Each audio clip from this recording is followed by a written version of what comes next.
बहुत समय पहले की बात है। एक शांत गांव के पास एक बहुत बड़ा बरगद का पेड़ था। उस बरगद के पेड़ पर कई सालों से एक कौवा और एक कौवी खुशी खुशी रहते थे। बरगद के पेड़ की जड़ें खोखली हो चुकी थी। एक दिन वहाँ एक सर्प आया। वह पेड़ के खोखले तने में रहने लगा। सर्प को देखकर कौवी बहुत घबरा गई और घबराते हुए कौवे से बोली, यह सर्प बहुत ही बड़ा और विषैला है। यह हमारे बच्चों को खा जाएगा। तुम बेकार में चिंता करती हो। ऐसा कुछ भी नहीं होगा।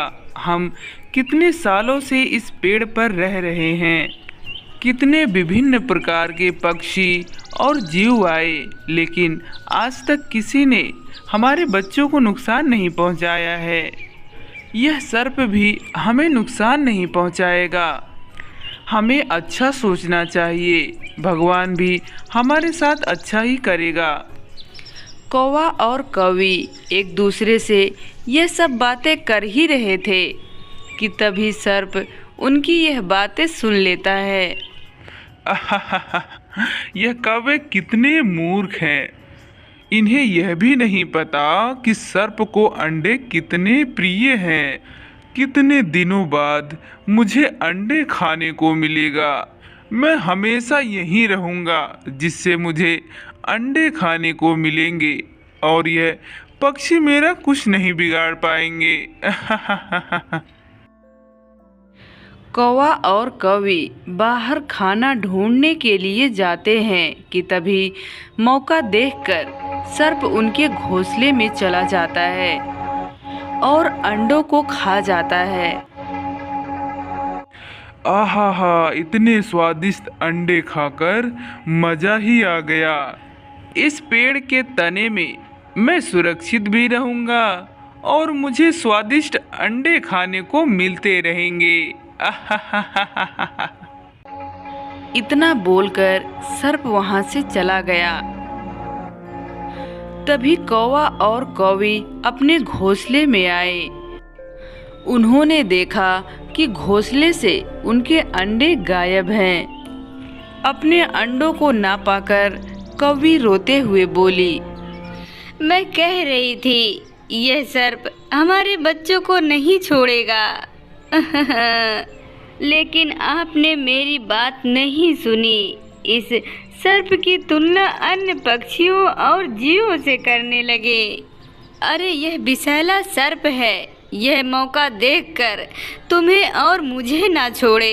ये तो मेरे नन्हे मुन्ने बच्चे थे जो अभी अंडे से बाहर भी नहीं आए थे। इस दुष्ट ने उसको अपना भोजन बना लिया। कौवा और कौवी अपने बच्चों को खोकर बहुत ही ज़्यादा दुखी थे। ऐसे ही समय बीत गया। कुछ समय बाद कौवी ने फिर से अपने घोंसले में अंडे दिए। इस बार कौवा और कौवी खुश थे। अब कौवी अपने घोंसले को छोड़कर कहीं नहीं जाती थी और कौवा बाहर जाकर कौवी के लिए खाना लेकर आता था।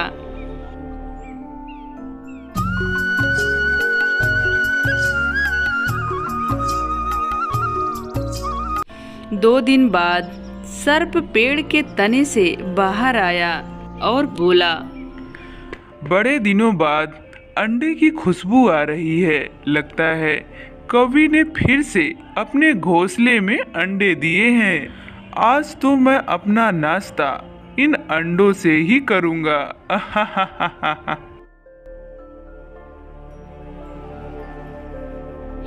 इतना बोलकर सर्प अंडे खाने के लिए घोंसले के पास चला गया। तुम मेरे बच्चों को छोड़ दो। मेरे बच्चों को छोड़ दो। भगवान के लिए मेरे बच्चों को छोड़ दो। मुझे अंडे खाने से कोई नहीं रोक सकता। यदि तुमने मुझे इन अंडों को खाने से रोकने की कोशिश की तो मैं तुम्हें भी अपना भोजन बना लूँगा। दुष्ट सर्प ने कौवी के सामने ही उसके सारे अंडे खा लिए और वापस पेड़ के तने में चला गया। बेचारी कौवी इस बार भी असफल रही, अपने बच्चों को बचाने के लिए कुछ नहीं कर पाई। शाम को कौवा जब पेड़ पर वापस आया, कौवी रो रो कर उसको अपनी सारी बातें बताने लगी। हमारे बच्चों को इस विषैले सर्प ने एक बार फिर से खा लिया। मैंने कितनी बार बोला है कि इस बरगद के वृक्ष को छोड़कर हम कहीं दूर चलते हैं, लेकिन तुमने मेरी बात नहीं सुनी और आज तुम्हारी वजह से मैंने फिर से अपने बच्चों को खो दिया। मैं इस बरगद को इसलिए छोड़कर नहीं जाना चाहता हूँ क्योंकि मेरा बचपन इसी बरगद के पेड़ पर ही गुजर गया और मैं चाहता था मेरी मृत्यु भी इसी बरगद के पेड़ पर ही हो। इसीलिए तुम्हारे लाख कहने पर भी मैं यहाँ से नहीं गया, परंतु इस विषैले सर्प का कुछ न कुछ तो करना ही होगा। इस तरह हम अपने बच्चों को बार बार नहीं खो सकते। मैं एक ज्ञानी लोमड़ी को जानता हूँ, चलो उसके पास चलते हैं, उससे इस विषैले सर्प को भगाने की तरकीब पूछते हैं।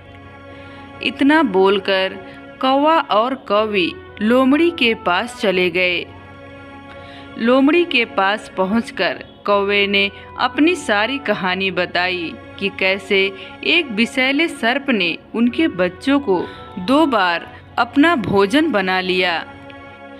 कौवे की बात सुनकर लोमड़ी बोली, वह कोई मामूली पक्षी नहीं है, बल्कि एक विषैला सर्प है, जिससे लड़ना ना तो तुम्हारे बस की बात है और ना ही मेरे। उससे दुश्मनी मोल लेकर लड़ना बेवकूफ़ी होगी। तुम दोनों स्वयं एक बुद्धिमान कौवा और कौवी हो।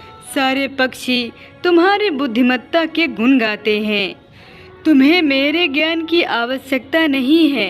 तुम्हें स्वयं पता है कि तुम अपने नुकीली चोंच से इस सर्प से नहीं लड़ सकते, बल्कि इसमें दिमाग से काम लेने की ज़रूरत है। मैं इसमें तुम्हारी कोई सहायता नहीं कर सकता। जो करना है तुम्हें स्वयं करना है। ठीक है लोमड़ी, मैं समझ गया मुझे क्या करना चाहिए। तुम्हारा बहुत बहुत धन्यवाद। मेरे पास समय नहीं है, अब मैं चलता हूँ। कौवा कौवी से बोला, तुम घोंसले में जाओ, मैं अभी कुछ देर में वहाँ आता हूँ। इतना बोलकर कौवा वहाँ से चला गया और जाकर महाराज के छत पर बैठ गया। वहाँ पर महारानी बैठकर बाहर का दृश्य देख रही थी। तभी कौवे की नज़र उनकी मोतियों की माला पर पड़ी, जो उनके गले में चमक रही थी। मुझे यह महारानी के गले से मोतियों की माला लेनी होगी, तभी मैं इस सांप को अपने पेड़ के तने से भगा सकता हूँ और मैं अपना और अपने परिवार का रक्षा कर पाऊँगा। इतना बोलकर कौवा रानी के गले से वह मोतियों की माला अपने चोंच में दबाकर लेकर उड़ जाता है। अरे, मेरी मोतियों की माला कौवा लेकर जा रहा है, उसे पकड़ो, जल्दी पकड़ो उसे। यह सुनकर दरबारी कौवे के पीछे मोतियों की माला लेने के लिए दौड़ पड़े।